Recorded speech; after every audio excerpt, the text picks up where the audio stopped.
Hello and welcome to Four Quick Cues Book Talk with Enfys. This is the live interview show where I ask pagan authors 4 quick questions determined by a roll of the dice. I'm your host, Enfys Book of MajorArqueerda.com. Joining me today, I'm thrilled to present you with Ariana Serpentine, who is a multi-traditional witch, also pronouns she, her, polytheist, animist, and heretic. She is the author of the book Sacred Gender, which I cannot say enough good things about. I'm going to be gushing about this on the blog in very short order. Also is the author of the Serpent and Tree blog. Ariana, welcome. Thank you for having me. I'm so It's great excited to to be have you here. here. Yay! So we spoke a bit before the show about one of the traditions on this show, which is to ask my guest to name the dice. So we have this lovely glittery trans pride dice today, which you can barely see, that there is a white stripe in the middle. It's just a little hard to see. But anyway, Nice. What would you like to name our dice for the purposes of this evening? I'm going to name the dice Astragaloi for the purposes of this evening. That's the knucklebones, which was an early form of dice and also a form of divination too. Fantastic. All right. So we are going to ask you 4 quick questions. Me and Astragaloi is how it's said? Or Astragaloi. Astragaloi. Yeah. Okay, Astragaloi. So let me write that down because I know I'm going to falter on that later.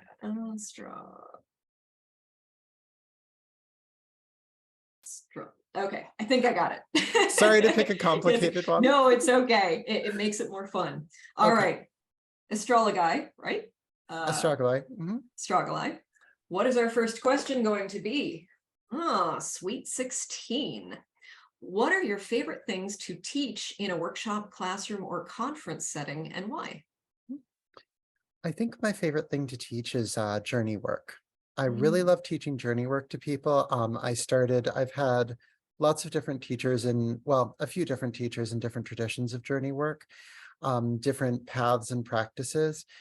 And journey work, I feel, is really important because it helps you to create the imaginal spaces whereby we open ourselves up for communication with spirits and deities. And one of the reasons I like teaching it is because it's something that comes naturally to a lot of people.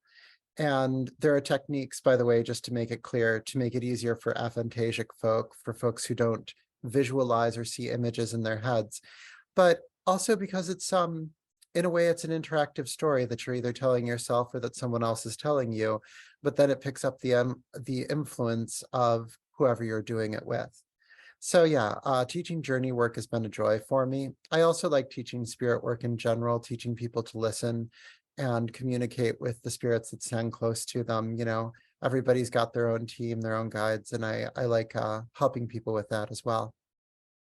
That's awesome. Yeah, it's one of those areas of magic that I have wanted to get deeper into. And it's sort of just like the menu is so vast and I'm already going deep on a couple of niches. And it's like, okay, so I want to take more classes on this when I get a chance, probably at the next conference I go to, honestly.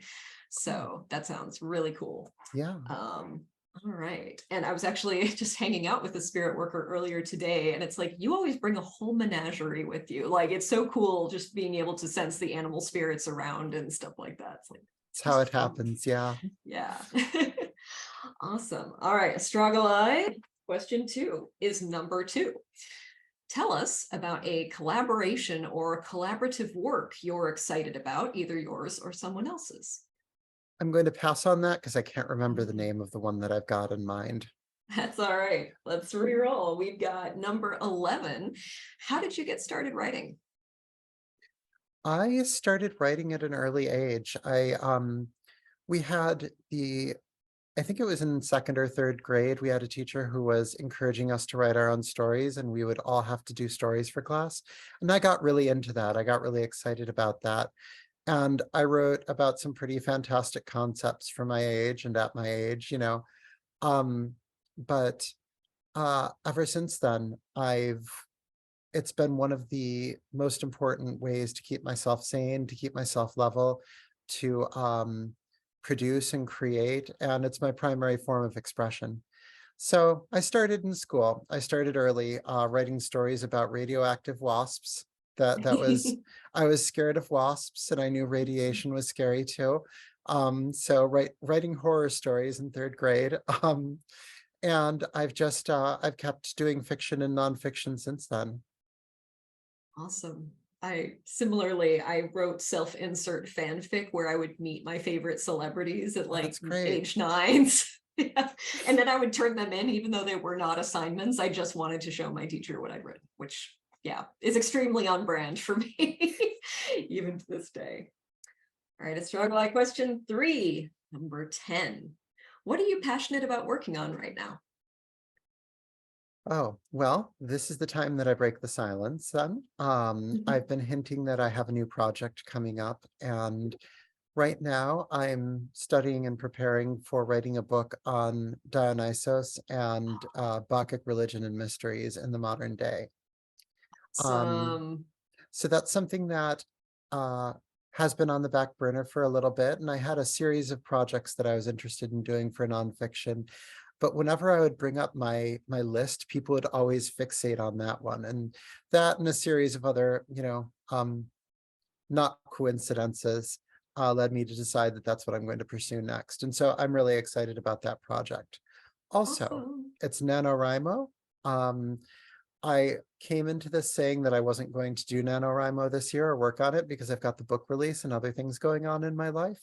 But at the same time, I don't know, maybe it's just me being contrary. I already started writing some dragon-oriented fantasy, so that might turn into something also. And that I'm really excited about that too. But the primary thing is the next book. Awesome.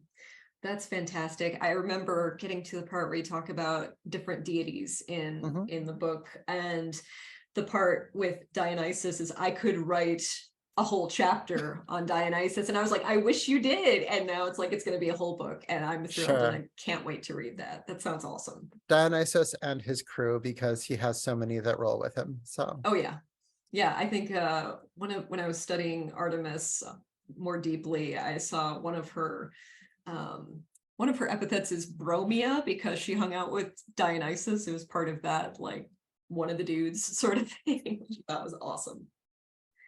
All right, last question is number 6. If you had a megaphone to broadcast a 1-sentence message about your subject matter to the whole world, what would it be?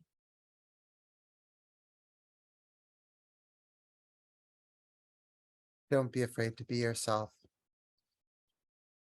That's what it would be. That's really central to what I write. Of course, be safe. Of course, take care. But getting to bring the fullness of yourself into the world helps you, and it helps everyone around you, and it helps humanity in general. So don't be afraid to be yourself. Hell yeah. That was, yeah, one of my biggest takeaways from this book, and which I'm going to keep gushing about it. And hopefully that doesn't make you feel awkward, because I really, really, really enjoyed it. And I'm excited that I got like the pre-release copy, but I'm getting the real one next week because I pre-ordered it like the second it was available. And just the depth of compassion, and also for like giving people self-confidence and teaching them the importance of finding out who they are, being who they are, and weaving that in with their spirituality, I found to be really profound and beautiful. Thank you. So everybody go order this book. It comes out next week, right? Oh yeah, it comes out on the 8th. Awesome. Which is Tuesday. So next Tuesday. Fantastic. Well, tell us a little bit more about it. I'm going to go see if there are questions in the chat. And while I do, I'm also going to drop links to where people can find you online. So Sacred Gender is a work where I discuss different ideas and thoughts about gender in relation to spirituality, especially modern pagan spirituality. We know there's the overlap between pagan, animist, polytheist, witchcraft groups, etc. And it kind of fits into that area. I talk about, well, the subject and ideas of gender and deity, ancestors, working with ancestors, trans ancestors, and ancestors related to gender. I also talk about finding the parts of yourself that most represent and bring yourself forward, and finding the divine in that. I think that all trans people I think that all people, all human beings, deserve to have a cosmology and a connection to spirituality if they desire that reflects them. I think everyone should be able to see themselves in the stars. And that's part of my message here is trans people are a natural part of humanity. We're something that we're just another variation, another kind of person. And we've been part of humanity forever. And we also deserve to have spiritual practice and spirituality that honors us and honors our sacred wholeness and what we bring to the world. Amazing. Have you got any other upcoming events or anything you'd like to tell the audience about as well? Well, on the release date on Facebook Live, on my Ariana Serpentine account on Facebook Live, we're going to be doing a book release party. I'm going to have a few guest speakers to speak. I'll be doing a few readings from the book, maybe have some discussion and an AMA Ask Me Anything. So Fantastic. that'll be from 5:30 to 7 p.m. Pacific time. Fantastic. Well, again, folks, here's the book. It is absolutely fantastic. I cannot say, I mean, I'm going to get my words around why it's so great. I'm still in the gushy, I just finished reading this phase. But yeah, watch for a review to go up on Major Arqueerna in due time. Ariana, it's been just an absolute delight to have you today. Thank you so much for coming. Our next upcoming guests on November 16th, we have Matt Oren, the best-selling author of Psychic Witch and Mastering Magic, which is just coming out. And then December 7th, we have Mortellus, which I'm really excited about to learn more about necromancy. So thanks everyone for tuning in. Thank you for joining me, Ariana, and You're everyone welcome. watching. Thanks for having me. I hope you have a great rest of your day.